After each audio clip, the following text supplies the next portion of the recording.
আউযু বিল্লাহি মিনাশ শাইতানির রাজিম বিসমিল্লাহির রহমানির রহিম আসসালাতু ওয়াসসালামু আলা রাসূলিল্লাহ আলহামদুলিল্লাহ আলহামদুলিল্লাহ আলহামদুলিল্লাহ।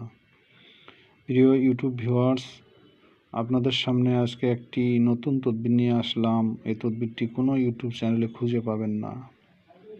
প্রিয় ভাই, আপনারা যারা জিনের কবলে পড়েছেন, যারা জিনের অত্যাচারে অতিষ্ঠ, তাদের জন্য এই তদবিরটি ফলপ্রসূ। আপনারা নিজেরাও এই তদবির করতে পারবেন বা কোনো আমেলের দ্বারাও এই তদবির করে নিতে পারবেন। যদি কোনো ভাই বা বোনের ওপর জিন আসে, সেই জিনটা সারাবার পর জিনেরা কিন্তু আবার সুযোগ খুঁজে ওত পেতে থাকে, সুযোগ বুঝে আবার তারা হামলা করার চেষ্টা করে। যদি জিনকে জ্বালানো হয়, বিরক্ত করা হয় বা জিনকে ভাগানো হয় কষ্ট দিয়ে, সেই জিন পরক্ষণে আবার প্রতিশোধ নেওয়ার চেষ্টা করে, সেই রোগীর উপর হামলা করার চেষ্টা করে। এমনকি জিনকে কতল করার পর, হত্যা করার পর সেই জিনের আত্মীয় স্বজন সেই রোগীর উপর হামলা করে বা জাদু করার চেষ্টা করে থাকে, এটা কনফার্ম। আবার অনেক সময় জিন চলে যাওয়ার মুহূর্তে রোগীর উপর এমন জাদু প্রয়োগ করে যে আমেলও বুঝতে পারে না, রোগীও বুঝতে পারে না, তখন রোগী অসুস্থই থেকে যায়, সুস্থ আর হয় না। এজন্য জিন সারানোর পর যে সকল ভাইরা কবিরাজি লাইনে কাজ করেন, তাদের জন্য এই তদবির দিয়ে দিচ্ছি। এই তদবিরটি করবেন কি, করি মাটির প্লেটে আপনারা লিখবেন, এটা লিখবেন, পাক পবিত্র হয়ে আগে দরুদ পড়ে নেবেন, নিয়ত করে নেবেন, পরেও দরুদ পড়বেন।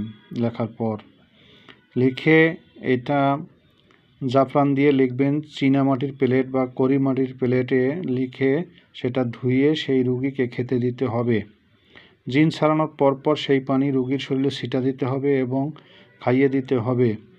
না হলে কিন্তু যে জিনকে ছাড়িয়েছেন সে এমন জাদু করে যাবে, রুগী আর সুস্থ হবে না।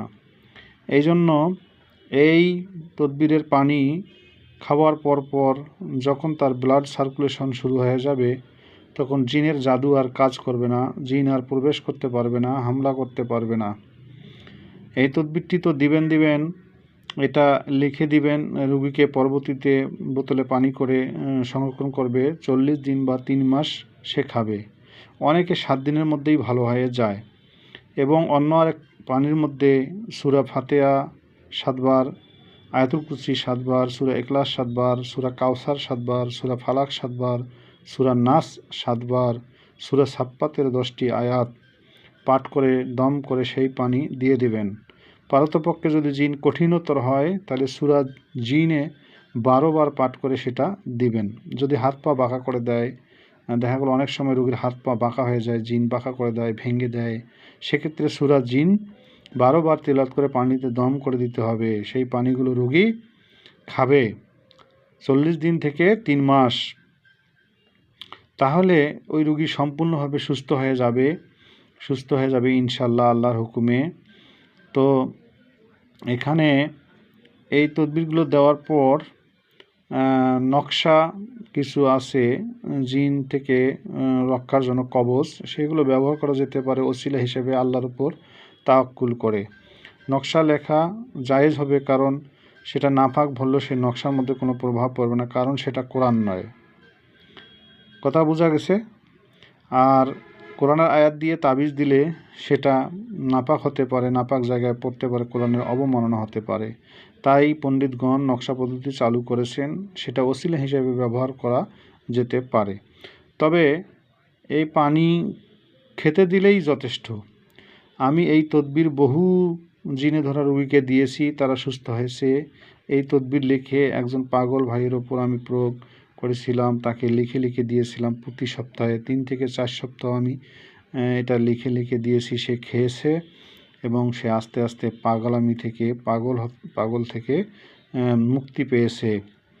তাকে জাদু চেহের করা হয়েছিল, জিন লেলিয়ে দিয়ে তাকে পাগল করে দেওয়া হয়েছিল। ইনশাল্লাহ সে আল্লাহর হুকুমে সুস্থ হয়েছে, আলহামদুলিল্লাহ আলহামদুলিল্লাহ। তো এই তদবিরটি আজকে মানব কল্যাণে সকলের উদ্দেশ্যে দিয়ে দিলাম।